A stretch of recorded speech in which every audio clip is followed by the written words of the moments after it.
ගල්ඔය ජාතික වනෝද්‍යානයේ පිහිටි ඉඟිනියාගල ජලාශය.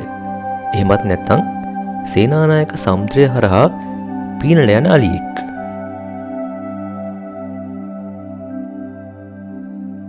අලියා කොච්චර බර සතෙක් වුණත් ඉතා දක්ෂ විදියට පිහිනා යන්න හැකියාව තියෙනවා.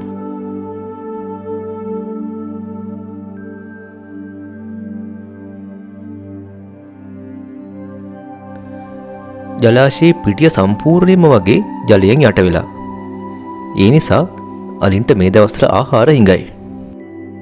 මේ විදියට පිහිනලා ගිහින් ජලාශයේ මැද තියෙන දුපත් වලට වගේම අනික් ඉවුරු වලටත් ගමන් කරලා ආහාර හොයාගන්න එක මෙයාලගේ පුරුද්දක්. හොඬවැල ඔසවලා හුස්මක් ගත්තාම තප්පර 20ක් විතර ආයෙ හුස්ම ගන්නේ නැතුව එක දිගට පීනන්න පුළුවන්. මෙයා මීටර් 400ක් විතර දුර විනාඩි 20ක් විතර ඇතුළත වතුර හරහා ගියා. ඒකෙන් මීටර් 300ක් විතර පීනුවා ඊටු ටික ගියේ ඇවිදගෙන.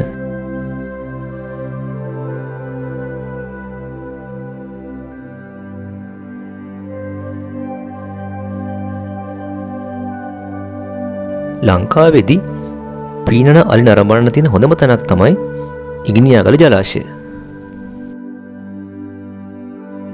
වනජීවී සංරක්ෂණ දෙපාර්තමේන්තුව අලි වගේම පක්ෂීන් ඇතුළු ජලාශයේ වෙසෙන වනජීවී නිරීක්ෂණය සඳහා බෝට්ටු සේවයක් පවත්වාගෙන යනවා.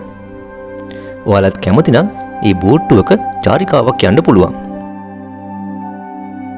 ඒ වගේම කොස්සපොළ පිවිසුමින් හරි නිල්ගල පිවිසුමින් හරි ජීප් රථයකින් ගමන් කරලත් ගල්ඔය ජාතික වනෝද්‍යානය නරඹන්න පුළුවන්.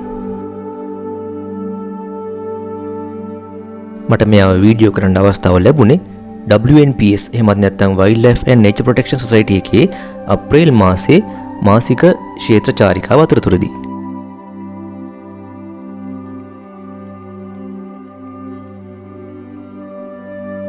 අපේ රටේ වනජීවීන් ගැන අධ්‍යාපනික වීඩියෝ නැරඹීමට කැමති නම් Nature Conservation by Rukmal channel එක subscribe කරන්න. වැදගත් වෙයි කියලා හිතන අයට මේ වීඩියෝ එක share කරන්නත් අමතක කරන්න එපා.